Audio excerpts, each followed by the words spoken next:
بسم الله الرحمن الرحيم وقرآنا فرقناه لتقرأه على الناس على مكث ونزلناه تنزيلا من الشاهدين والشاكرين والحمد لله رب العالمين. اللهم صل على سيدنا محمد وعلى آل سيدنا محمد وبارك وسلم. اللهم صل على سيدنا محمد وعلى آل سيدنا محمد وبارك وسلم. اللهم صل على سيدنا محمد وعلى آل سيدنا محمد وبارك وسلم. پیارا رب بھی اپنے بندوں سے کتنا پیار کرتا ہے.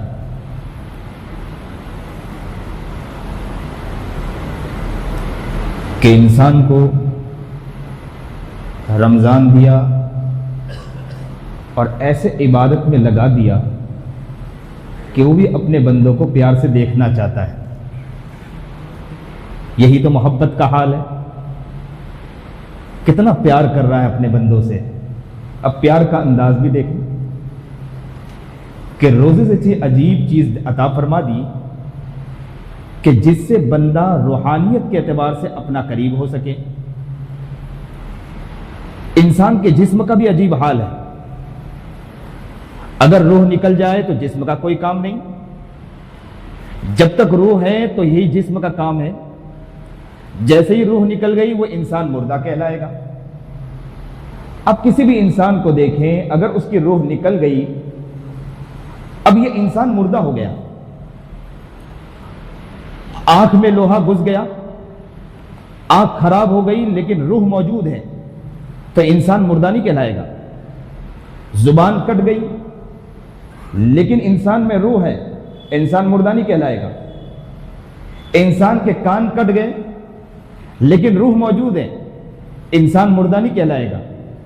جسم کا کوئی اور حصہ کٹ گیا, ہاتھ کٹ گیا, پیر کٹ گیا, بدن کا حصہ کٹ گیا لیکن روح موجود ہے تو انسان مردہ نہیں کہلاتا. انسان مردہ کب کہلائے گا؟ جس وقت انسان کے اندر سے روح ہی نکل جائے. پتہ یہ چلا کہ انسان کی روح بہت ہی کمال کے حامل ہے. روح ہے تو انسان چل رہا ہے, روح ہی نہ ہو تو انسان چلتا ہی نہیں. اور ہم جو ابھی دنیا میں جو محنتیں اور کوششیں کرتے ہیں وہ ذرا غور و فکر کریں, روح کے لیے کر رہے ہیں یا جسم کے لیے کر رہے ہیں؟ جو بھی کر رہے ہیں وہ روح کے لیے نہیں کر رہے ہیں بلکہ جسم کے لیے کر رہے ہیں. جو بھی محنتیں ہو رہی ہیں وہ جسم کے لیے ہو رہی ہیں. پتہ یہ چلا کہ روح اور جسم دو چیز ہیں. روح کا کام کیا ہوا کرتا ہے؟ روح ملکوتی صفات کا حامل ہوا کرتی ہے اور جسم حیوانی صفات کا حامل ہوا کرتا ہے. آپ نے دیکھو جانوروں کو دیکھا ہوگا, کتے اور بلی کو دیکھا ہوگا, اور بھی جتنے جانور ہیں سب جانور کا کام کیا ہوتا ہے؟ کھانا اور پینا. اور اگر ان کے دماغ میں کچھ آ جائے تو ساری چیز کو اجاڑ کر پھینک دینا. یہ جانوروں کا کام ہوا کرتا ہے. انسان اپنے جسم پر اتنی محنت کر رہا ہے, اتنی محنت کر رہا ہے کہ وہ جانوروں کی طرف زیادہ جا رہا ہے, وہ ملکوتی طرف, فرشتوں کی طرف, فرشتوں کی صفات کی طرف نہیں جا رہا ہے. ذرا غور کریں اس پر. کیسے فرشتوں کی صفات کی طرف نہیں جا رہا؟ ہمارا کام جو ہے روح کے اوپر محنت نہیں ہے, جسم کے اوپر محنت ہے. جب انسان روح کے اوپر محنت کرتا ہے تو اس کی غذا بن جاتی ہے عالم امر کے انوار و تجلیات. اور انسان جب جسم پر محنت کرتا ہے تو جسم پر محنت کی وجہ سے اس کی غذا بن جاتی ہے, اس کا کھانا اور اس کا خوراک کیا بن جاتا ہے؟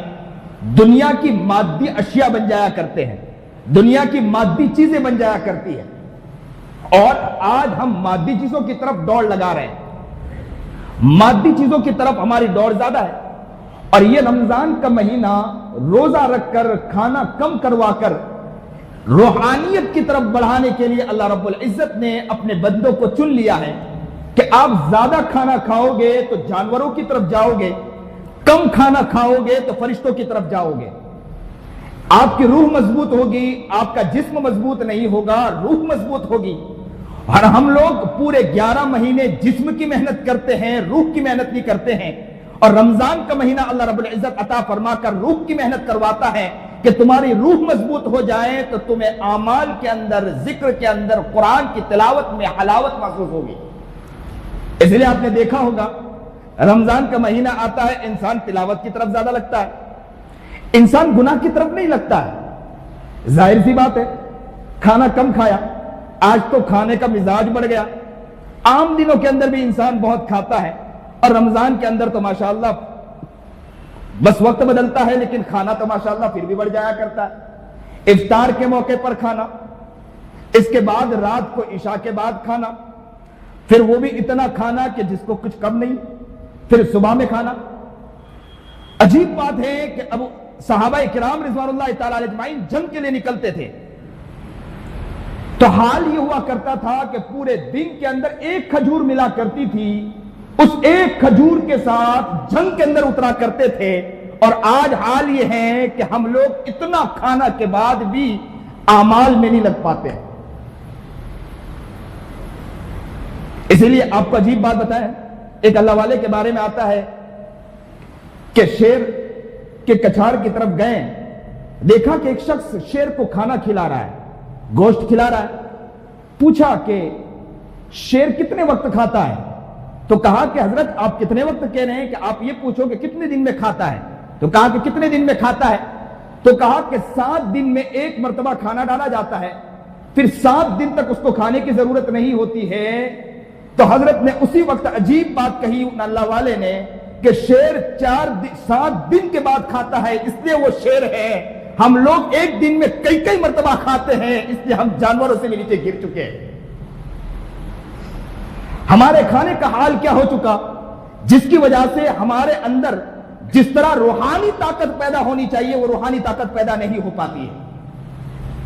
روحانی جو طاقت پیدا ہونا چاہیے، اس لیے کتابوں میں یہاں تک لکھا ہے کہ جو انسان زیادہ کھاتا ہے اس کے عقل پر بیمار پڑتی ہے، یعنی عقل کمزور ہوتی ہے، عقل پر پردہ پڑ جاتا ہے۔ یہاں تک کہ کہا گیا کہ اگر کوئی انسان زیادہ کھاتا ہے، زیادہ کھانے کی وجہ سے اس کا دماغ بھی کمزور ہو جایا کرتا ہے۔ تو زیادہ کھانا والا انسان کیسا ہوا کرتا ہے؟ ایک حکیم، ایک ڈاکٹر مدینہ منورہ پہنچ گئے۔ سنیے اور دل کے کانوں سنیے، بہت کام کی بات کہ وہ مدینہ منورہ پہنچ گئے، انہوں نے کلینک کھولا۔ ایک دن گزرے، 2 دن گزرے، کوئی مریض نہیں آیا۔ کئی دن گزر گئے، وہ ڈاکٹر پریشان ہوا، نبی کریم جناب سرکار دو عالم صلی اللہ علیہ وسلم کی خدمت میں حاضر ہوا، اور نبی کریم جناب سرکار دو عالم صلی اللہ علیہ وسلم سے عرض کیا کہ اللہ کے رسول جناب سرکار دو عالم صلی اللہ علیہ وسلم، اتنے دن سے میں یہاں ہوں، میں نے کلینک کھولا لیکن کوئی مریض ہی نہیں آ رہا۔ تو اللہ کے رسول جناب سرکار دو عالم صلی اللہ علیہ وسلم نے فرمایا کہ یہاں بیمار کم ملیں گے، اور نبی علیہ السلام نے فرمایا کہ یہاں کے لوگ وہ ہیں جب زیادہ شدت کے ساتھ بھوک لگتی ہے، سختی کے ساتھ بھوک لگتی ہے تو کھانا کھایا کرتے ہیں، جب شدت کے ساتھ بھوک لگتی ہے کھانا کھاتے ہیں، اور کھانا اتنا کھاتے ہیں کہ بھوک باقی رہ جاتی ہے، تھوڑی بھوک باقی رہ جاتی ہے، کھانا وہ ختم کر دیا کرتے ہیں، اس لیے تمہیں یہاں بیمار نہیں ملیں گے۔ اللہ اکبر کبیرہ۔ نبی علیہ السلام نے 2 باتیں بتا دی۔ پہلی بات یہ کہ یہاں پر جو لوگ کھانا کھاتے ہیں شدت سے بھوک لگنے کے بعد کھاتے ہیں، اور ہمارا حال کیا ہے کہ شدت سے بھوک لگنے کی بات تو دور، ہم نے تو اپنی عادت ہی بنا لی کہ پتہ یہ چلا کہ ناشتے کے وقت کھا رہے ہیں جبکہ ضرورت نہیں، اس کے بعد 2 گھنٹے کے بعد پھر کھا رہے ہیں، ضرورت نہیں ہے۔ یہ ہماری روحانیت کو کمزور کر رہی ہے، روحانیت کو مار رہی ہے۔ اس لیے ایک حکیم صاحب ایک حاکم کے پاس گئے اور جا کر ان سے حاکم سے کہنے لگے کہ ذرا بتاؤ کہ جسمانی صحت کے لیے قرآن میں کیا کہا گیا، کتاب اللہ میں کیا کہا گیا؟ تو کہا کہ قرآن کریم نے صاف فرمایا کہ کلو وشربو ولا تسرفو، تم کھاؤ اور تم پیو لیکن اسراف نہ کرو، فضول خرچی مت کرو۔ ایک تو فضول خرچی یہ ہے کہ ہم لوگ کھانا بگاڑ کر پھینکتے ہیں، اور ایک فضول خرچی وہ ہے کہ ہم اپنے جسم کے اندر اتنا انڈیلتے ہیں، اتنا ڈالتے ہیں جو جسم کو ضرورت نہیں ہوا کرتی ہے۔ تو جسم کو ضرورت نہیں ہے، اب جسم کے اندر ڈالا جا رہا ہے، اب جسم سست ہو رہا ہے، جسم کمزور ہو رہا ہے۔ یہ کمزور ہونے کی علامت ہے کہ آپ کا روحانیت بھی کمزور ہوتی جا رہی ہے۔ اب انسان کہہ رہا ہے کہ اعمال میں دل نہیں لگ رہا ہے، انسان کہہ رہا ہے کہ قرآن میں دل نہیں لگ رہا ہے، انسان کہہ رہا ہے کہ گناہ پر گناہ ہوتے جا رہے ہیں۔ یاد رکھیں، انسان جب زیادہ کھاتا ہے تو انسان کے اوپر سستی آتی ہے، جب سستی آتی ہے تو انسان اپنے آپ کو فرحت و شادمانی کے لیے، خوش کرنے کے لیے کچھ نہ کچھ کرنا چاہتا ہے۔ جب خوش کرنے کے لیے تو اپنے دوستوں کے ساتھ ملتا ہے، جب وہ غیبت کرتا ہے، چغلی کرتا ہے یا ادھر ادھر عیاشی کے کام میں لگتا ہے، تو جب عیاشی کے کام میں لگتا ہے تو انسان کو سکون ملنا، یعنی انسان کو فرحت و شادمانی، پتہ یہ چلا کہ انسان گناہ کی طرف بڑھتا ہے۔ جب سستی آتی ہے تو انسان انبساط کے لیے، اپنے آپ کو چست کرنے کے لیے لوگوں سے ملنا چاہتا ہے۔ جب لوگوں سے ملتا ہے تو ظاہر سی بات ہے کہ انسان جب لوگوں سے ملاقات کرے گا تو غیبتیں ہوگی، چغلیاں ہوگی، کیونکہ اب اس کی ملاقات لوگوں سے بڑھ گئی، اللہ سے نہیں بڑھی۔ اللہ سے بڑھتی تو روحانیت میں اضافہ ہوتا، لوگوں سے بڑھ رہی ہے تو انسان گناہوں کی طرف اڈے سجاتے پر سجاتے جا رہا ہے، اور انسان کی روحانیت دن بدن کمزور ہوتی چلی جاتی ہے۔ پتہ یہ چلا رمضان سے پیغام مل رہا ہے مسلمانوں کو، کہ روزے سے پیغام مل رہا ہے کہ دیکھو کھانا زیادہ کھانے سے نقصان بہت ہے، کم کھانے سے فائدہ زیادہ ہے، اور ہم لوگ زیادہ کھانے کے اندر لگتے ہیں۔ اسی لیے اسی ڈاکٹر، اسی حکیم سے پھر کہا کہ اللہ تعالیٰ نے تو قرآن کریم میں فرما دیا، لیکن ذرا حدیث میں بھی بتاؤ کہ حدیث میں بھی ہے، نبی علیہ السلام نے کوئی ایسی بات کہی ہے؟ تو کہا ہاں، کہ نبی کریم جناب سرکار دو عالم صلی اللہ علیہ وسلم نے فرمایا کہ میدہ تمام بیماریوں کی بنیاد ہے، میدہ تمام بیماریوں کی بنیاد ہے۔ جسم کو اتنا دو جس کو اتنی ضرورت ہو، جتنی ضرورت ہو اتنا ہی جسم کو دیا کرو، اس سے زیادہ نہ دیا کرو۔ پھر آگے فرمایا، عجیب بات نبی کریم جناب سرکار دو عالم صلی اللہ علیہ وسلم نے فرمایا کہ یاد رکھنا، پرہیز کرنا یہ علاج سے بہتر ہے۔ تین باتیں نبی کریم جناب سرکار دو عالم صلی اللہ علیہ وسلم نے فرمایا۔ وہ حکیم کہتا ہے، وہ ڈاکٹر کہتا ہے، اگر کسی نے اس پر عمل کر لیا وہ زندگی میں کبھی بیمار نہیں ہو سکتا۔ اور یہ بات دیکھیں کہ میدہ ہی تمام بیماریوں کی جڑ ہے۔ آج تک کوئی بھی آپ کے پاس آیا ہوگا، بیان کچھ اور ہوا ہوگا، آپ کو بیان کچھ اور سننا مل رہا ہے۔ آپ نے کہا کہ کھانا کم کرنے کے اوپر، تو آج تک کسی نے عجیب، مجھے ایک بات یاد آ گئی، بہت دنوں کے بعد یہ بات یاد آئی، کسی اللہ والے نے بہت پتے کی بات لکھی کسی کتاب میں، کہ اگر کوئی انسان زیادہ کھاتا ہے، اس کو اگر کوئی نصیحت کرتا ہے تو اس کی نصیحت کا اثر کسی کے اوپر کسی کی نصیحت کا اثر نہیں ہوتا، اور وہ انسان اگر کسی کو نصیحت کرے اس کے اوپر بھی، یعنی سامنے والے پر بھی اس کی نصیحت کا کچھ اثر نہیں ہوگا۔ یہ عاجز جب بھی اجازت حدیث کے لیے اکثر و بیشتر جو علماء آتے ہیں، عالم دین آتے ہیں، اجازت حدیث چاہتے ہیں، بڑے بڑے اکابر سے اس عاجز کو اجازت حدیث ہے، تو اجازت حدیث جب دیتا ہے علماء کو تو یہ بات خاص کر کے کہتا ہے کہ علماء نے کتابوں میں لکھا ہے کہ جو انسان زیادہ کھانے کا عادی ہوا کرتا ہے، وہ انسان کسی کو نصیحت کرے، اس کی نصیحت کا اثر کسی کے اوپر نہیں ہوتا، اور اگر اس کو کوئی نصیحت کرے تو اس پر بھی کسی کی نصیحت کا اثر نہیں ہوا کرتا۔ یہ بات سمجھنے کی ہے۔ اس لیے اس مزاج کو اپنے اندر پیدا کریں کہ انسان کھانا اتنا کھائیں جتنی ضرورت ہے، اور بھوک کو باقی رکھیں، زیادہ نہ کھائیں۔ اور یہ انسان کے آگے بڑھنے کے لیے، صحت و تندرستی کے لیے بہت ضروری چیز ہوا کرتی ہے۔ انسان اگر فٹنس رہنا چاہتا ہے، کامیاب ہونا چاہتا ہے، تو انسان کو چاہیے کہ اپنے اندر اس چیز کا خیال رکھے۔ ایک بات اور سنتے چلیں، روزے کا فائدہ، روزہ ہمیں کیا پیغام دیتا ہے، روزے کا پیغام بھی سنا کریں۔ آپ صبح صادق کے وقت کیا کرتے ہیں؟ صبح صادق ختم، آپ نے کھانا پینا بند کر دیا، اور جیسے ہی افطار کا وقت آتا ہے اپنے کھانا شروع کر دیا. اب جیسے ہی افطار کا وقت آیا افطار کے لیے دوڑ لگائی. درمیان میں آپ نے کھانا پانی بند کر دیا جبکہ کھانا حلال تھا نا. لوگ اکثر و بیشتر آ کر کہتے ہیں کہ حضرت ہم تو گناہوں سے بچ ہی نہیں پاتے, گناہوں سے بچ ہی نہیں پاتے. تو اللہ تعالیٰ اپنے بندوں سے کہتا ہے کہ میں نے تم پر روزہ فرض کیا نا, اور کھانا تم پر حلال تھا, تم نے میری محبت کے اندر کھانا چھوڑا نا. چاہتے تو کھانا کھا سکتے کہ نہیں کھا سکتے تھے؟ آپ لوگ کھا سکتے تھے, تنہائی میں چھپ کر بھی کھا سکتے تھے, یہاں تک کہ اگر چاہے تو غسل خانے میں گھس کر پانی چپکے سے منہ میں ڈال دیتے, کسی کو پتا نہ چلتا. لیکن آپ نے کھانا بھی چھوڑا, پانی بھی چھوڑا, حلال چیز کو چھوڑ دیا.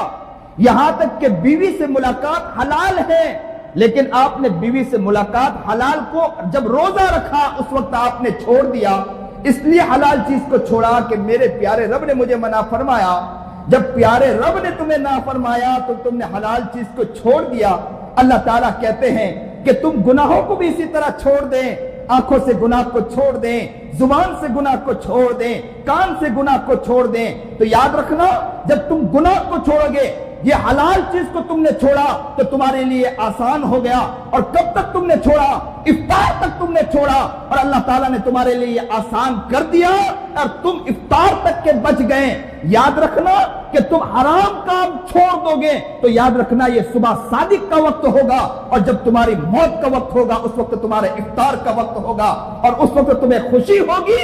کیا خوشی ہوگی؟ جس طرح افطار کے وقت ایک مسلمان کو خوشی ہوتی ہے, روزے کے وقت جیسے ہی اذان دینے والا اذان دیتا ہے, بچے بھی پکارتے ہیں کہ روزے کا وقت شروع ہو گیا, اور سب دسترخوان کی طرف لپکتے ہیں, محبت کے ساتھ دوڑ لگاتے ہیں. کیوں دوڑ لگاتے ہیں؟ افطار کا وقت شروع ہو چکا. اسی لیے کہا للصائم فرحتان, فرحۃ عند فطرہ و فرحۃ عند لقاء ربہ. روزے دار کے لیے دو خوشی ہے, ایک افطار کے وقت خوشی ہے, اور ایک خوشی کیا ہے؟ اللہ سے ملاقات کے وقت کی خوشی. کیا اللہ سے ملاقات کے وقت کی خوشی ہے؟ حلال انسان کو, حلال کھانے کو انسان کو کہا گیا چھوڑ دو, تو انسان نے حلال کھانا چھوڑ دیا, حلال چیزیں چھوڑ دی. اسی طرح اللہ تعالیٰ کہہ رہا ہے حرام چیز کو تم اسی طرح چھوڑ دو. یہ تمہارے صبح صادق کا وقت ہوگا, جب تمہارے انتقال کا وقت ہوگا تو یاد رکھنا یہ تمہارے لیے افطار کا وقت ہوگا. تمہیں خوشی ہوگی کہ اب دسترخوان سجا ہے, میرے رب سے ملاقات کا وقت آ چکا ہے. نبی کریم جناب سرکار دو عالم صلی اللہ علیہ وسلم بیمار تھے نا, فاطمہ رو رہی ہے, آنکھوں سے آنسو نکل گئے.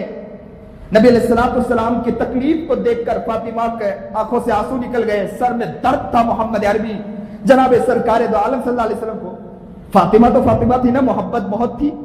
کیسی محبت تھی فاطمہ کو. ایک مرتبہ کئی دن گزر گئے, کھانا پیٹ میں نہیں گیا فاطمہ کے, روزے کا وقت تھا, روزہ رکھ لیا, کھانا نہیں گیا. اچانک کے روٹی کا ٹکڑا آیا, فاطمہ نے جیسے ہی اس کو منہ کی طرف لے گئی, اچانک کے خیال آ گیا اپنے ابو محترم کا. دوڑ کر ابا کے پاس آئی. باپ تو اپنی فاطمہ سے بڑی محبت کیا کرتے تھے, فاطمہ کو دیکھ کر کھڑے ہو جایا کرتے تھے. فاطمہ کو دیکھا, کھڑے ہو گئے. کہا فاطمہ بیٹی کیوں آئی ہو؟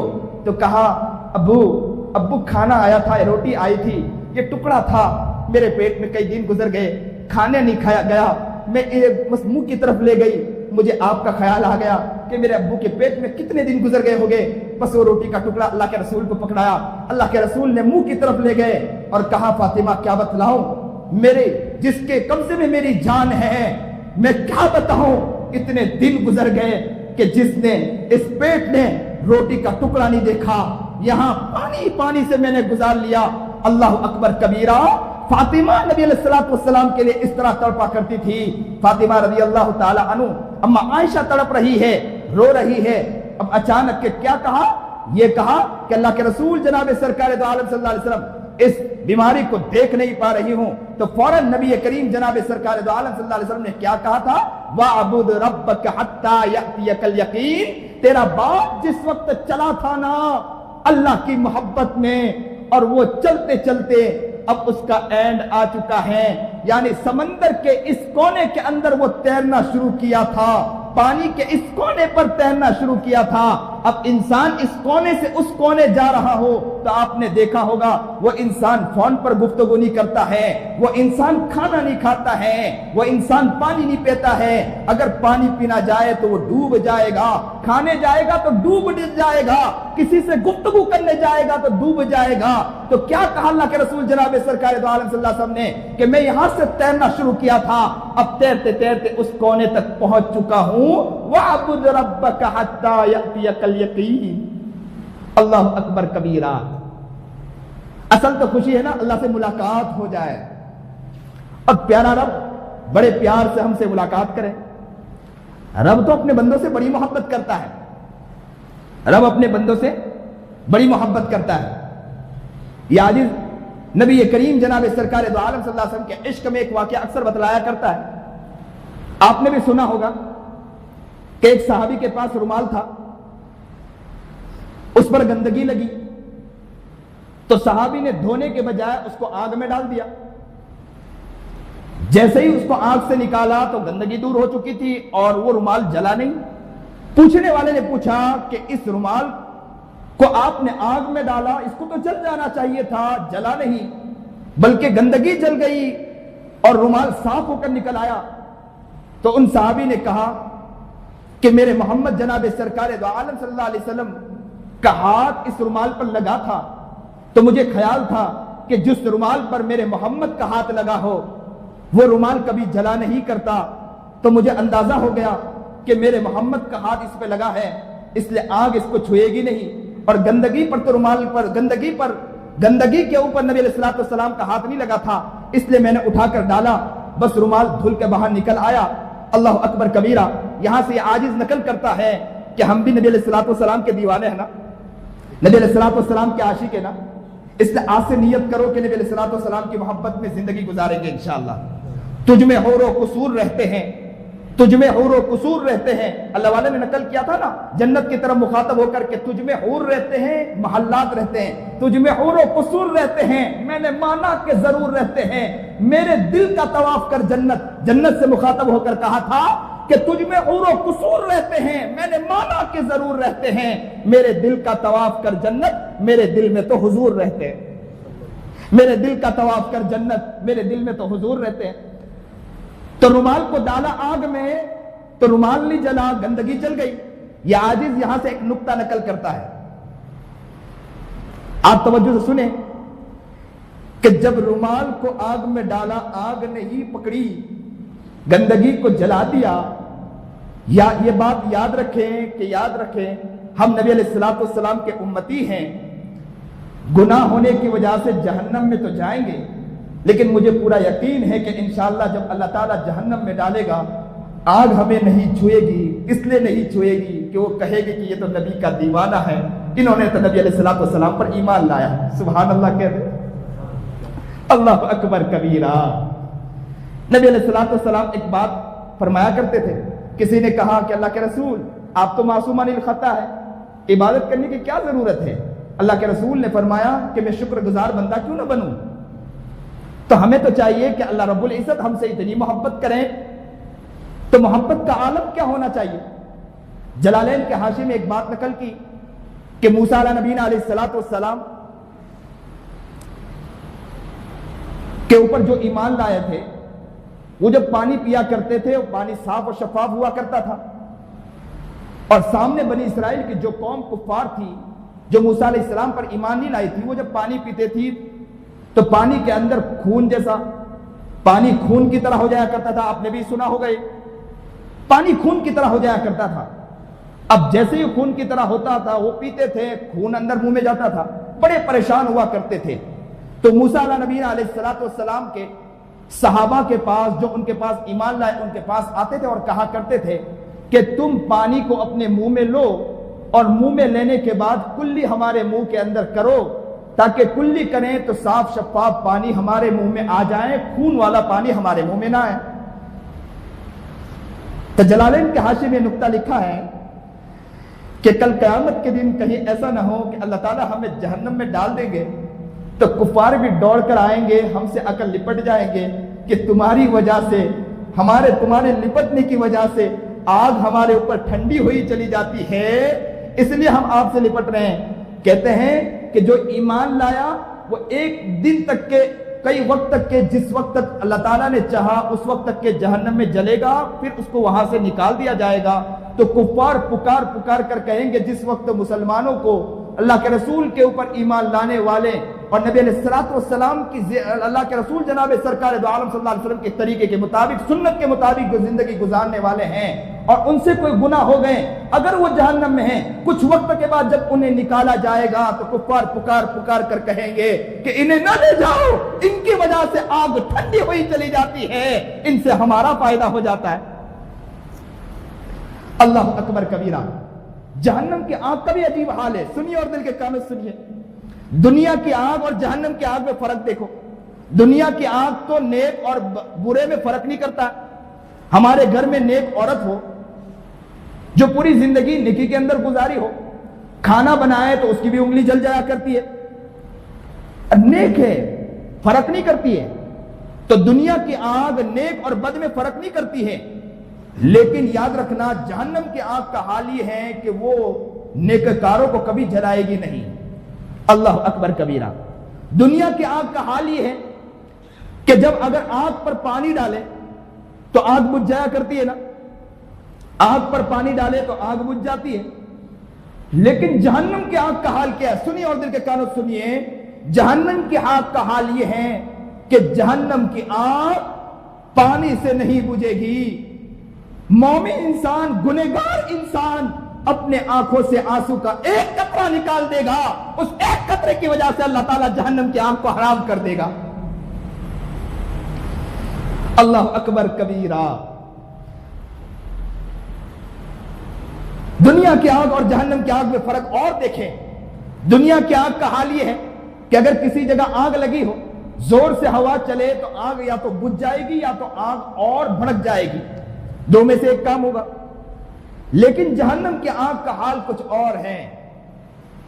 جہنم کی آگ کا حال کیا ہے کہ جہنم کی آگ جب انسان, مومن انسان جہنم کے اوپر سے گزرے گا, پل صراط کے اوپر سے گزرے گا, نیچے جہنم ہوگی, جیسے ہی پل صراط کے اوپر سے گزرے گا تو جہنم اس کو پکار کر کہے گی اسرے یا مومن, اسرے یا مومن, اے مومن جلدی کر, فَإِنَّ نُورَكَ أَطْفَأَ نَارِي, تیرے ایمان کے نور نے میرے آنکھ کو ٹھنڈا کر دیا. اللہ اکبر کبیرہ. مومنین کی بڑی عجیب شان ہے. اس لیے ایمان والوں کو چاہیے کہ اللہ کا شکر ادا کریں کہ اللہ رب العزت نے مسلمانوں کے گھرانوں میں ہمیں پیدا فرمایا. یہ اللہ کا بہت بڑا احسان ہے. ایک شخص اسلام قبول کیا, میرے والد کے پاس آیا, بیٹھا تھا, ابو ابو کہہ رہا تھا. میں پہنچا, میں نے جب دیکھا کہ وہ ابو ابو کہہ رہا ہے,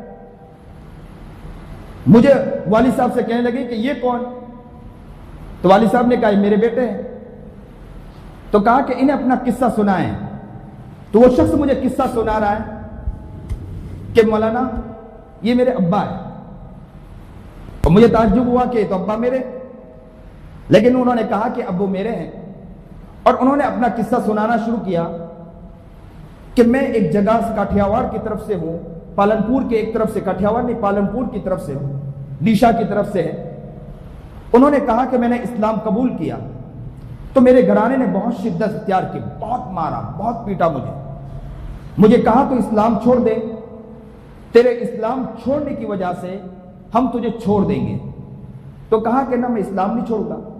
تو مجھے ٹریکٹر پر باندھ دیتے تھے اور مجھے گھسیٹتے تھے اور مجھے اپنی پنڈلیاں کھول کر بتلائی کہ دیکھو مولانا کیسے نشانات ہیں. اپنے کمر کو کھول کے بتلایا کہ کتنے نشانات ہیں. پھر کہنے لگے کہ جب انہوں نے بہت سختی کی, برداشت کرتا رہا, میں نے کہا میں ایمان نہیں چھوڑوں گا. انہوں نے میری زبان نکالتے تھے, بلیڈ کے ذریعے میری زبان کاٹتے تھے اور کہا کرتے کہ ایمان چھوڑ دے, اسلام چھوڑ دے, ہم تجھے چھوڑ دیں گے. کہا میں اسلام نہیں چھوڑوں گا. تو کہتے تھے کہ میری پنڈلیاں کھولتے تھے اور پنڈلیوں پر بلیڈ استعمال کرتے تھے اور کہتے تھے کہ اسلام چھوڑ, اور خون پر خون کے فوارے چھوٹتے تھے, لیکن میں اسلام نہیں چھوڑتا تھا. اب وہ قصہ سنا رہا ہے, کہتا, اور اس نے اپنی پنڈلیاں کھول کر بتلائی, ہرے ہرے پنڈلیاں تھی اور سوجن تھی پنڈلیوں کے اوپر. پھر مجھے بتلانے لگا کہ مانا میں کیا بتاؤں.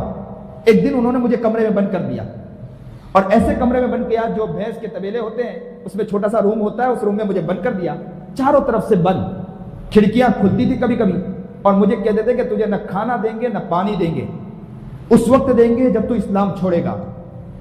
ایک دن کے بعد انہوں نے دروازہ کھولا, کھڑکی کھولی اور کہا تو اسلام چھوڑتا ہے؟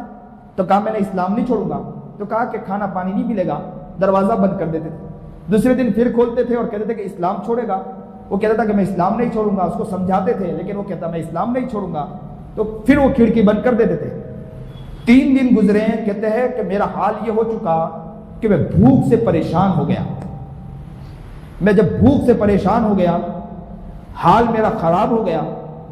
اب انہوں نے جب دروازہ کھولا, کھڑکی کھولی اور کہا کہ اسلام چھوڑتا ہے, کہا کہ اسلام نہیں چھوڑوں گا. تو کہا اسلام چھوڑے گا تو یہاں سے نکالیں گے. تو کہا میں اسلام نہیں چھوڑوں گا, آپ مجھے کچھ دے دیں. تو کہا کہ نہیں, کھانا پانی تو نہیں ملے گا. انہوں نے کھڑکی جیسے ہی بند کی تو میری ہچکیاں نکل گئی, میں رو پڑا اور میں نے اللہ سے دعا کر کہا اے اللہ اگر تو سچا ہے, تیرا محمد سچا ہے, تو میرے لیے یہاں سے راستہ کھول دے. کہتے ہیں کہ کچھ ہی دیر نہیں گزری کہ میں نے اچانک دیکھا کہ دیوار گری اور میں وہاں سے باہر نکل آیا. اور میں جیسے ہی باہر, میں چھپکے سے جلدی سے دوڑا اور دوڑ کر میں نے ایک بس پکڑی اور بس میں بیٹھ گیا. مجھے یہ نہیں معلوم مجھے کہاں جانا ہے, میرے جیب میں رقم بھی نہیں تھی. اچانک جیسے ہی ٹکٹ والا آیا اور جیسے ٹکٹ کے لیے میرے قریب آیا, میں نے سوچا کہ میرے جیب میں تو رقم نہیں ہے. مجھے پھر خیال آیا کہ میرا اللہ تو سچا ہے. میں اللہ کی طرف متوجہ ہوا اور اللہ سے کہا کہ اللہ تو سچا ہے, تیرا محمد سچا ہے. بس یوں کر کے میں نے ہاتھ ڈالا, جیب میں میرے ہاتھ میں 500 روپے کی رقم آ چکی تھی. اللہ اکبر کبیرہ. وہ صاحب سنا رہا. پھر مجھے کہنے لگا, وہ سورت سے اون میں رہتا, والد صاحب کے پاس آتا تھا مدرسے کے اندر. تو سورت سے اون جب آیا, اس نے مجھے کہا کہ مولانا میں کیا بتاؤں, میں سورت سے اون آیا تو میں نے مسلمانوں کے گھروں کے آگے شادیوں میں ڈی جے بجتے دیکھا, میں نے مسلمانوں کے آگے گناہ کرتے دیکھا, ناچتے دیکھا. کیا مولانا ان مسلمانوں کو, ان لوگوں کو جیب سے ایمان ملا اس لیے ایسا کرتے ہیں؟ مجھے جیب سے نہیں ملا, مجھے تو غیب سے ایمان ملا ہے, انہیں جیب سے ایمان ملا اس لیے ایسا کرتے ہیں. اللہ اکبر کبیرہ. اے مسلمانوں, کل قیامت کے دن ایسے 9 مسلم بھی اللہ کے رسول کے سامنے ہوں گے, اور کہیں ایسا نہ ہو کہ یہ شکایت کریں کہ اللہ کے رسول جناب سرکار دو عالم صلی اللہ علیہ وسلم, ہمیں تو ایمان ماں باپ ماں کے پیٹ سے تو نہیں ملا تھا, ہمیں تو بہت بعد میں ملا تھا, انہیں تو ایمان ملا تھا لیکن انہوں نے کبھی اپنی ایمان کی حفاظت ہی نہیں کی. یہ رمضان کا مہینہ ہے, اس لیے اس بات کی نیت کرو, یہ 20 دن باقی ہیں, 2 عشرہ باقی ہیں. اس بات کی نیت کرو کہ انشاءاللہ یہ 2 عشرہ پیارا گزارنے کی کوشش کریں گے انشاءاللہ. کمر کس لیں, محنت کریں, غصے کو ختم کریں, گھر میں جائیں تو غصے کو ختم کریں, ڈانٹ ڈپٹ کو بند کریں, محنت کریں اچھے سے. اسی لیے حدیث پاک میں آتا ہے نا کہ جو یہ مہینہ اچھا گزارے گا 11 مہینے اس کے اچھے گزریں گے. یہ عاجز کہتا ہے کہ آپ خدمت کر کے, گھر کی خدمت کر کے گزاریں, 11 مہینہ اچھا گزرے گا. آپ گھر میں اچھی طرح گفتگو کریں, محبت کے ساتھ گفتگو کریں, 11 مہینے اچھے گزریں گے. اللہ والوں نے یہاں تک بھی نقل کیا ہے کہ کوئی تہجد کے اندر اگر تہجد اس کی چھوٹ رہی ہے, تہجد میں روزانہ اٹھنے کی کوشش کریں یا تہجد روزانہ پڑھنے کی کوشش کریں, اللہ تعالیٰ اس کے 11 مہینے بھی آسان کر دے گا. اس لیے اس بات کی نیت کریں. لیکن ایک بات یاد رکھیں, روزے کو توڑنے والی جو چیز ہے نا, وہ غیبت ہیں, وہ چغلیاں ہیں, وہ گناہ ہیں, ان سے بھی بچنے کی کوشش کریں. ہم لوگوں کو بڑا مزہ آتا ہے چوراہے پر بیٹھ کر کسی کی غیبت کرنا, ایران توران کرنا, اور خاص کر کے تراویح کے بعد اس کا موقع مل جائے تو مسلمان کو بڑا مزہ آتا ہے. اس کے لیے مستقل بیٹھ کر غیبتیں اور چغلیاں کرتے ہیں. اور ایک کام اور کوشش کریں, تراویح کو پابندی سے پڑھنے کی کوشش کریں. نبی کریم جناب سرکار دو عالم صلی اللہ علیہ وسلم کی حدیث ہے, قیام لیلہ تطوعا, کہ لمبی رات لمبے قیام کے ساتھ جو انسان گزارتا ہے اللہ تعالیٰ اس کو بھی ثواب عطا فرماتا ہے. تو ہمیں رات کا خیال رکھنا, ہمیں تو چاہیے کہ پوری رات اللہ کی عبادت میں گزاریں, لیکن ہم گزار نہیں پاتے ہیں, کمزور ہیں. تو اتنا تو کریں کہ تراویح پڑھ لیں اور تراویح میں کھڑے ہو جائیں. اور بڑی محبت کے ساتھ تراویح پڑھیں، عشق و پیار کے ساتھ تراویح پڑھیں۔ یہ حدیث ایک لفظ اور نقل کرتا ہے کہ آپ نے کتابوں میں پڑھا ہوگا کہ کل قیامت کے دن جب حساب و کتاب ہو جائے گا، سب لوگ جنت میں چلے جائیں گے۔ اللہ تعالیٰ پوچھے گا کہ ذرا بتاؤ اب تمہیں کیا کوئی اور چیز باقی ہے؟ تمہیں ہر چیز مل گئی؟ لوگ کہیں گے کہ اللہ ہر چیز مل گئی، تو اللہ کہے گا نہ نہ نہ، جاؤ اپنے علماء سے جا کر پوچھو۔ اللہ کیا کہے گا؟ ذرا زور سے بولو، آپ لوگ ذرا زور سے بولو، اللہ کیا کہے گا اپنے علماء سے؟ ذرا زور سے بولو۔ نہیں، آپ لوگ سست ہیں، میں بھی کیوں بولوں؟ اتنا دور سے آیا ہوں، میں بھی خاموش رہوں گا۔ میں نے ابھی کہا مولوی صاحب کو کہ رمضان میں نکلنا تو میں بھی ایسے بہت سوچتا ہی نہیں ہوں کہ عبادت جتنا عبادت اتنا اچھا، لیکن پھر دل میں خیال آتا ہے کہ چلو ہمارے ذات کے ذریعے کسی کی زندگی بدل جائے، یہ بھی بہت بڑی بات ہوا کرتی ہے۔ تو رمضان میں ہاں، تو وہاں جنت کے اندر اللہ اکبر کبیرہ، اللہ تعالیٰ کہے گا کہ کوئی اور چیز کی ضرورت؟ تو کہا اللہ تعالیٰ ہر چیز مل گئی، تو کہا نا ایک چیز باقی ہے، تو کہا کیا ایک چیز باقی ہے؟ تو کہا اپنے علماء سے جا کر پوچھو۔ تو وہاں بھی علماء کی ضرورت پڑے گی، لوگ علماء کے پاس جائیں گے اور کہیں گے کیا چیز کی ضرورت ہے؟ تو علماء کہیں گے کہ ابھی ایک چیز کی ضرورت ہے کہ اللہ کی زیارت باقی ہے، ہمیں تو اللہ کی زیارت کرنا ہے۔ اب لوگ اللہ کی زیارت کے لیے جائیں گے، تو کتابوں میں لکھا ہے کہ زیارت کوئی ایک پردے کے ساتھ، کوئی دو پردے کے ساتھ، کوئی براہ راست زیارت کرے گا، کوئی 3 پردے کے ساتھ زیارت کرے گا، کوئی 4 پردے کے ساتھ، کوئی کتنے پردے کے ساتھ۔ تو مجد الفسانی رحمت اللہ علیہ نے لکھا کہ جس کی نماز بہتر ہوگی، توجہ کے ساتھ ہوگی، کہ نماز ایسی پڑھ رہا ہے کہ اللہ مجھے دیکھ رہا ہے، میں اس محبت کے ساتھ، یا اللہ مجھے دیکھ رہا ہے، یا تو میں اللہ کو دیکھ رہا ہوں، ان تعبد اللہ کأنک تراہ فإن لم تکن تراہ فإنہ یراک، میں اللہ کو دیکھ رہا ہوں، یہ اللہ مجھے دیکھ رہا ہے۔ اس محبت کے ساتھ اگر کوئی توجہ کے ساتھ پوری نماز کو پڑھ لیں تو یاد رکھیں کہ اس توجہ کے ساتھ نماز پڑھنے کی وجہ سے وہ براہ راست اللہ کی زیارت کرے گا۔ جس کی توجہ میں جتنی کمی ہوگی اتنا پردہ اس کے سامنے حائل ہوگا۔ اب ذرا دیکھیں ہمارے نماز کا حال کیا ہے۔ نماز پڑھتے ہیں، نماز میں توجہ کہیں اور ہوا کرتی ہے، نماز میں پوری دنیا کے خیالات ہوتے ہیں، نماز میں نہیں ہوتا تو اللہ ہی نہیں ہوتا۔ ہمارے حضرت والا حضرت پیر ذوالفقار احمد نقشبندی نور اللہ مرکزہ ایک بات ایک مثال سے سمجھایا کرتے تھے کہ ہمارا حال تو یہ ہے کہ جیسا پلین کے اندر انسان بیٹھتا ہے، تو پلین جب اڑتا ہے تو انسان جب سو جاتا ہے، اور پلین جب اترتا ہے 3 گھنٹے کے بعد 4 گھنٹے کے بعد انسان کی آنکھ کھلتی ہے، اور پھر اس کو خیال آتا ہے اچھا میں نیچے اتر بھی گیا۔ تو ایسا سویا کہ درمیان میں کچھ اس کو پتا ہی نہیں، پلین اڑان بھری تب اس کو پتا چلا، اور جیسے ہی زور سے نیچے اترا تب اس کو پتا چلا کہ پلین نیچے اتر گیا۔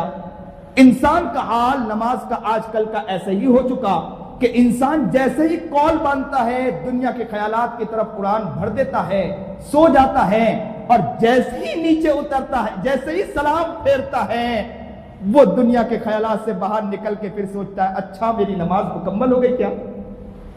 حال یہی ہے نا نماز کا۔ نماز ایسی ہو گئی، نماز تو ایسی پڑھنا چاہیے کہ اللہ کو دیکھ رہا ہوں۔ حدیث پاک میں آتا نا کل قیامت کے دن نماز اگر کوئی اچھی نہیں پڑھے گا تو اللہ تعالیٰ اس نماز کو اس کے منہ پر مار دے گا۔ اللہ اکبر کبیرہ۔ اے اللہ آپ نے ہمیں نماز کی توفیق عطا فرمائی، اور اگر یہی نماز ہمارے منہ پر مار دی جائے تو یہ ہماری نماز ضائع ہو جائے گی نا۔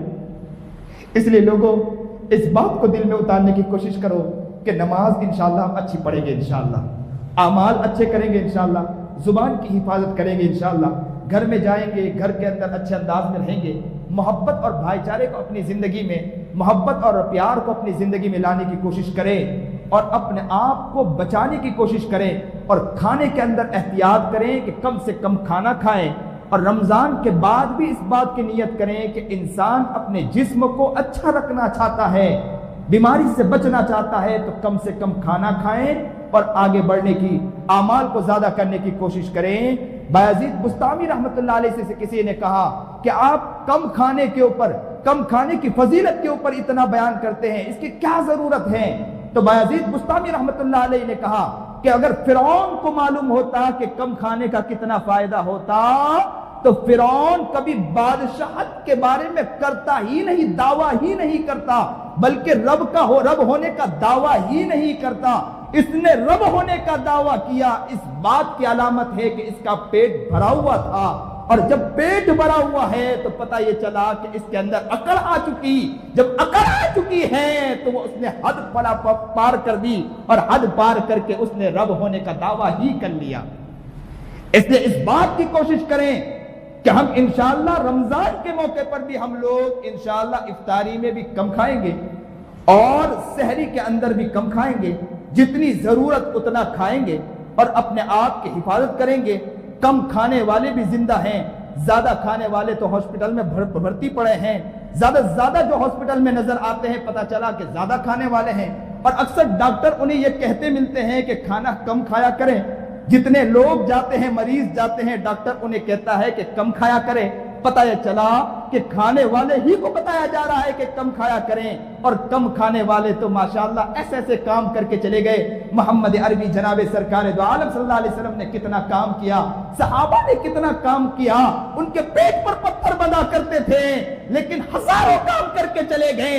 ہمارے پیٹ پر پتھر نہیں بنتے ہیں، ہزاروں گناہ کرتے جا رہے ہیں، ہزاروں غفلتیں کرتے جا رہے ہیں۔ اس لیے اس بات کا خیال رکھیں، آپ صحت مند رہنا چاہتے ہیں، اعمال میں آگے بڑھنا چاہتے ہیں، کھانا کم کھائیں، اپنی زندگی کی حفاظت کریں، غیبت اور چغلی اور حسد اور بغض اور ریاکاری سے بچنے کی کوشش کریں، اور رمضان کا یہ 2 عشرہ باقی ہیں، نیت اس بات کی کریں کہ رحمت کا عشرہ تو گزر گیا، ہمیں جیسا گزارنا چاہیے نہیں گزارا، یا ہم اللہ سے معافی مانگیں گے، اور 2 عشرے میں اتنی محنت کریں گے کہ آخری دن ہوگا، اللہ خود پکار کر کہے گا آؤ فرشتوں انہیں بلاؤ، میں انہیں انعام دینا چاہتا ہوں، میں وہ انعام دوں گا کہ جو انعام یہ دیکھ کر خوش ہو جائے گا۔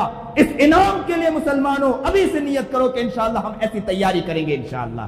اللہ تعالیٰ ہمیں قبول فرمائے، جو بات عاجز کی زبان سے اللہ تعالیٰ نے کہلائی، اللہ اس پر عمل کرنے کی توفیق عطا فرمائے۔ وآخر دعوانا ان الحمدللہ رب العالمین۔ تھوڑی دیر کے لیے سر جھکا لیں، مراقبہ کر لیں، اس کے بعد ہم دعا کریں گے۔ دل کی طرف خوب متوجہ ہو جائیں اور دیکھیں کہ کتنے گندے انسان ہم بنے پڑے ہیں۔ یہ دل ہی اتنا گنہگار ہے، گناہ کر کے بیٹھا ہے، اس دل نے بہت گناہ کیا۔ اے انسان، تو نے آج تک سب کو راضی کیا، سب کو خوش کیا، لیکن خوش نہیں کیا تو صحیح معنی میں ابھی تک کے رب کو خوش نہیں کر پایا ہے۔ اے انسان، تجھے کیا رب ہی ملا؟ کیا تجھے پتہ نہیں کہ انسان تیری موت ایک نہ ایک دن آنے والی ہے؟ کچھ پتہ نہیں کہ انسان کب دنیا سے چل بسے۔ اچانک خبر آتی ہے کہ فلاں ابن فلاں دنیا سے چل بسا، ایک دن ہمارے بارے میں بھی کوئی اطلاع دے گا کہ فلاں ابن فلانا دنیا سے چلا گیا۔ ہماری بچی قریب بیٹھی ہوگی، رو رہی ہوگی کہ ابا اب تمہارے بغیر گھر میں کیسے رہیں گے؟ بھائی قریب آئے گا، بہن قریب آئے گی، کہے گی بھیا تیرے محبت میں رہا، ساتھ میں بیٹھ کر کھایا کرتی تھی، آج تو چلا گیا، آج کے بعد سے گھر میں تو نظر نہیں آئے گا۔ ماں گھر میں بیٹھ کر روئے گی، بیوی گھر میں بیٹھ کر روئے گی، ہر شخص روئے گا۔ ایک دن ہمیں لوگ غسل دے رہے ہوں گے، کفن پہنانے والے کفن پہنا رہے ہوں گے، ڈولی پر چڑھانے والے ڈولی پر چڑھا رہے ہوں گے، جنازہ پڑھنے والے جنازہ پڑھ رہے ہوں گے۔ اس کے بعد منو مٹی کے اندر اتار دیا جائے گا، وہاں کوئی پوچھنے والا نہیں ہوگا، لوگ ہاتھ جھاڑ کر نکل جائیں گے، بیٹے بھی نکل جائیں گے، بیٹی بھی نکل جائے گی، بیٹا بھی نکل جائے گا، بھائی بھی نکل جائے گا، گھر کے سارے افراد نکل جائیں گے، رشتہ دار بھی ہمیں چھوڑ کر چلے جائیں گے، اکیلے تنے تنہا۔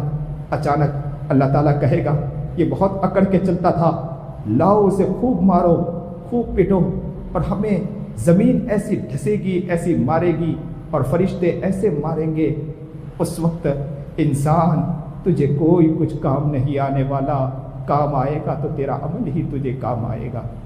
اے انسان، تو کب تک اللہ کو ناراض کر رہا؟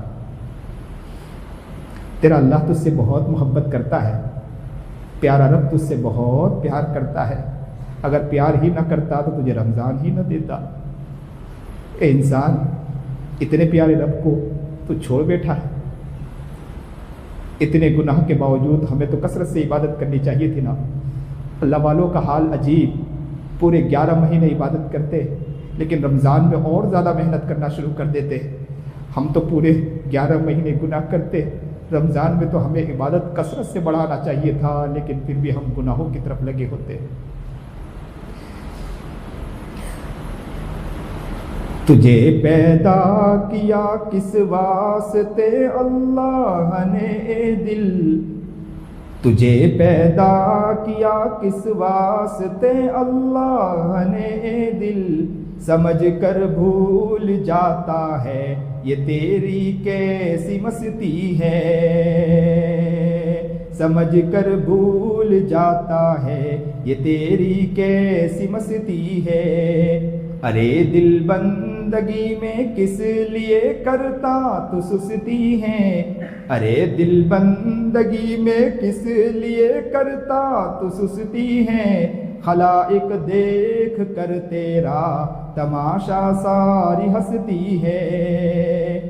ارے کم بخت تو سویا ہے، اٹھ ہوشیار ہو جلدی، ارے کم بخت تو سویا ہے، اٹھ ہوشیار ہو جلدی، کمالے جو کمانا ہے یہ بس 2 دن کی بستی ہے، کمالے جو کمانا ہے یہ بس 2 دن کی بستی ہے۔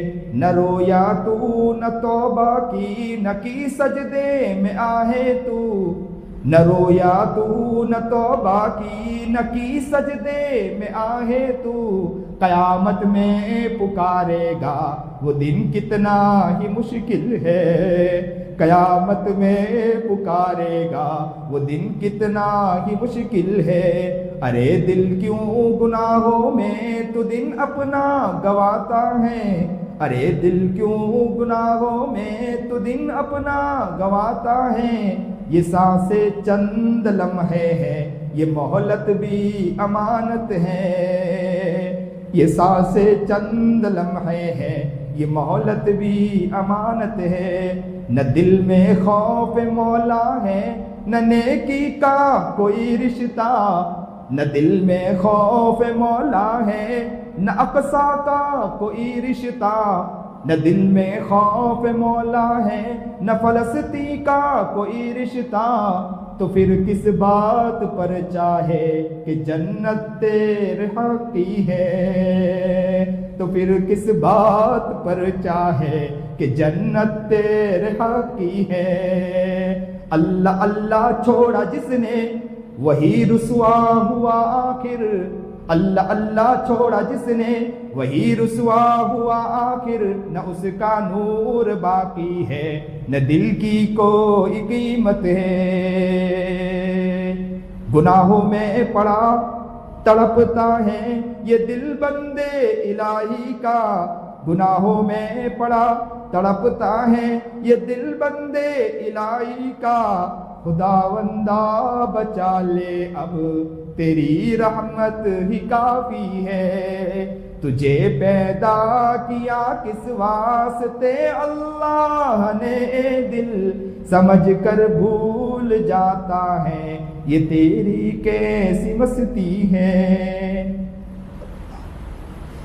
آؤ اپنے ہاتھ کو اٹھا لے، اپنے رب کے سامنے اپنے ٹکڑے کو رکھ دے، اپنے درد کو رکھ دے، اپنے غم کو رکھ دے، اپنی آہ کو رکھ دے، اپنی نداہ کو رکھ دے، اپنی آہوزاری کو رکھ دے۔ پیارے رب، جب بندہ اللہ کے سامنے تڑپتا ہے، رونے والا انداز بناتا ہے، اللہ کو بندہ بڑا پسند آتا ہے۔ آؤ پیار کے ساتھ روئیں، رونا نہ آئے تو رونے والا انداز بنا لے تاکہ اللہ کو پیار آ جائے۔ سبحان ربی العلی الاعلی الوہاب، الحمد للہ رب العالمین، اللہم صلی علی سیدنا محمد وعلی آل سیدنا محمد وبارک وسلم، لا الہ الا انت سبحانک انی کنت من الظالمین، اللہم انک ملک مقتدر ما تشاء من امری یکون، اللہم ربنا ظلمنا انفسنا وان لم تغفر لنا وترحمنا لنکونن من الخاسرین۔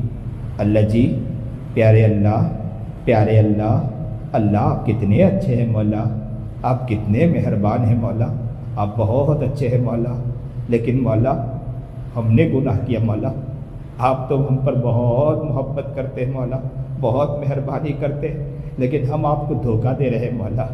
آپ نے ہمیں آنکھ دی، آپ نے ہمیں زبان دی، آپ نے ہمیں پیر دیا، اللہ بدن کا ایک ایک عضو دیا، مسلمان گھرانے میں پیدا کر دیا، لیکن ہم کتنے مکار ہیں مولا، کتنے مکار ہیں مولا۔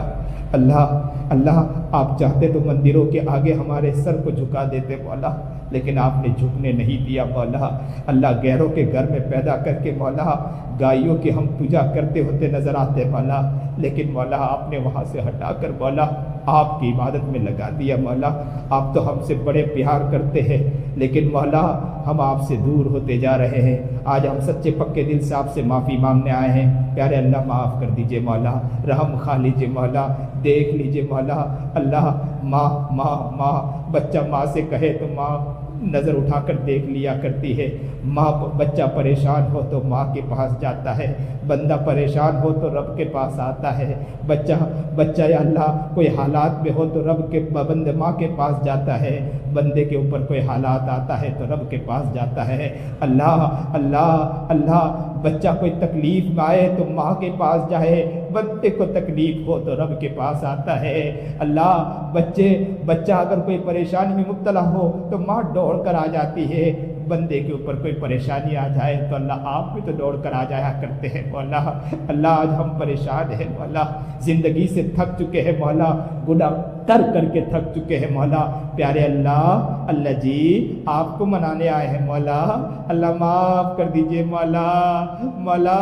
بچہ ماں سے معافی مانگتا ہے تو ماں کو پیار آتا ہے مولا، آپ تو 70 ماؤں سے زیادہ رحم کرنے والے ہیں، بندہ جب آپ سے مانگ رہا ہے آپ کو بھی تو پیار آ گیا ہوگا نا مولا۔ اللہ آج آپ بھی تو پیار سے دیکھ رہے ہوں گے مولا۔ اللہ کوئی بھوکا فقیر مانگتے مانگتے کہیں چلا جائے تو بچہ بھی دوڑ کر ماں سے کہتا امی بھوکا فقیر آیا ہے کچھ نہ کچھ دے دو۔ اللہ ہم بھی تو بھوکے ہیں مولا، آپ کے پاس آئے ہیں مولا۔ اللہ نظر کرم فرما دیجئے مولا، معاف کر دیجئے مولا، زندگی بدل دیجئے مولا۔ اللہ جی اگر بچہ ماں سے ناراض ہو جائے اور گھر چھوڑ کے چلا جائے اور یہ کہہ دے کہ ماں میں تیرے گھر کی طرف کبھی نہیں آؤں گا، نظر اٹھا کے نہیں دیکھوں گا، تو لیکن ماں تو ماں ہوا کرتی ہے نا مولا، اڑوس پڑوس جا کر کہتی ہے کوئی میرے بیٹے کو سمجھائے، میرا بیٹا میرا گھر چھوڑ کے چلا گیا مولا، اس کو رات کو نیند نہیں آتی مولا، دن میں کھانا کھاتی مولا، لقمہ اٹھاتی اسے کھانا نہیں اچھا لگتا، اسے اپنا لال یاد آتا، اپنا جگر پارا یاد آ جاتا، اپنا دل کا ٹکڑا یاد آ جاتا، اور وہ اپنے بیٹے کو یاد کرتی رہتی مولا۔ جس ماں کو بچہ چھوڑ کے چلا جائے وہ ماں اپنے بچے کو یاد کرتی رہتی مولا، وہ اپنے بیٹے کو یاد کرتی رہتی مولا، اور اگر 6 مہینے کے بعد اس بچے سے بازار میں کہیں ملاقات ہو جائے نا تو ماں دوڑ کر جاتی اس بچے کے پاس اور یہی تو کہتی ہے بیٹا میں نے تجھے کھلایا، میں نے تجھے پلایا، تجھے میں نے گیلے میں کبھی سونے نہیں دیا، میں خود گیلے میں سوتی تھی، تجھے سوکھے میں سلا دیا کرتی تھی، بیٹا ٹھنڈی کے موقع پر تو مجھے آواز لگاتا تھا پانی کے لیے، میں ٹھنڈی کے پرواہ کی بغیر تیرے لیے پانی لے کر آیا کرتی تھی، بیٹا تو مجھے آج چھوڑ کے چلا گیا، آجا بیٹا میں تجھ سے معافی مانگتی ہوں، مجھے معاف کر دے بیٹا، تیرے بغیر مجھے اچھا نہیں لگتا، تیرے بغیر مجھے کھانا نہیں اچھا لگتا۔ اے اللہ بچہ گھر چھوڑ کے چلا جائے تو ماں کو اچھا نہیں لگتا ہے، اللہ آپ بھی تو اپنے بندے کو کیسے چھوڑ دیتے ہوں گے مولا، آپ بھی تو 70 ماؤں سے زیادہ رحم کرنے والے ہیں مولا۔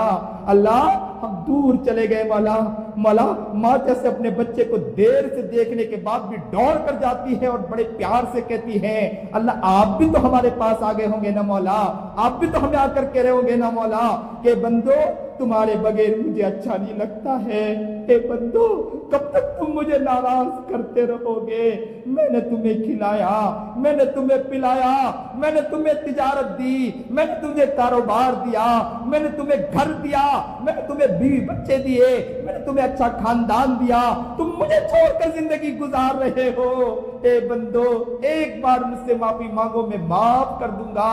اللہ جی آج ہم سب ایک ساتھ معافی مانگنے آئے ہیں، معاف کر دیجئے مولا، زندگی بدل دیجئے مولا، گناہوں کو معاف فرما دیجئے مولا، بہت گناہ کر کے بیٹھے ہیں، قرآن کریم کی حلاوت نصیب فرما مولا، قرآن کریم سے عشق و محبت عطا فرما مولا، یا اللہ نبی علیہ الصلوۃ والسلام کا عاشق و دیوانہ مستانہ بنا دیجئے مولا، سنت شریعت پر چلنے کی توفیق عطا فرما دیجئے مولا، اے رب کریم اللہ جی روزے میں حلاوت عطا فرما دیجئے مولا، تراویح کے اندر عشق و محبت عطا فرما، نمازوں میں محبت عطا فرما، نماز پیار سے پڑھنے کی توفیق عطا فرما دیجئے، نماز ایسی پڑھیں کہ جیسے آپ کو دیکھ رہے ہیں یا آپ ہمیں دیکھ رہے ہیں، یہ محبت کا ذائقہ عطا فرما دیجئے مولا، نماز کا عشق عطا فرما دیجئے مولا، قرآن کا عشق عطا فرما دیجئے، جو پریشان حال ان کی پریشانیوں کو دور فرما، جو مصیبت زدہ مصیبتوں کو دور فرما، جو بیمار ہیں انہیں شفائے کاملہ عاجلہ مستقر عطا فرما، قرض مبتلا خزانے غیب سے قرض پورا فرما دیجئے مولا، حضرت مولانا کلیم صدیقی صاحب جیل میں قید بند ہے، رہائی کی آسان شکل پیدا فرما دیجئے مولا،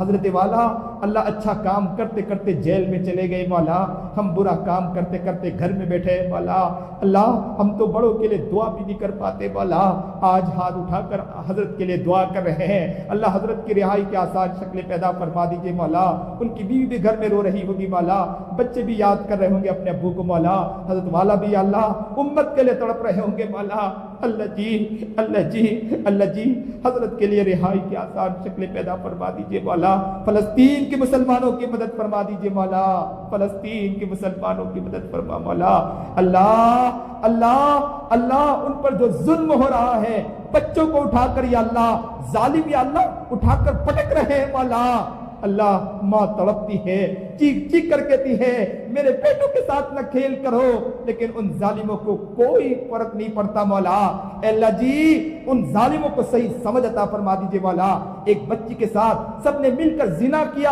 اور زنا کرنے کے بعد اس کی کنپٹی پر بندوق رکھا اور اسے کہا کہ تیری آخری خواہش کیا ہے، اس بچی نے تو یہی تو کہا تھا نا میری آخری خواہش یہ ہے کہ مسلمانوں سے جا کر کہہ دینا میں کل قیامت کے دن اللہ کے پاس جا کر تمہاری شکایت کروں گی، اللہ کیا وہ بچی ہماری شکایت کرے گی کیا مولا، اللہ اللہ ہم دھوکے بازوں کی ہماری شکایت کرے گی کیا مولا، اللہ آج فلسطین کے مسلمانوں تک پیغام پہنچا دیجئے کہ ہم ان کے لیے رو رہے ہیں، دعا کر رہے ہیں، اللہ ہمارے اس پیغام کو ان تک پہنچا دیجئے، ان کی مغفرت فرما دیجئے مولا، جو مانگا نہ مانگا مانگے سے قبول فرما، وصلی اللہ تعالی علی خیر خلق محمد رسول اللہ، آمین برحمتہ۔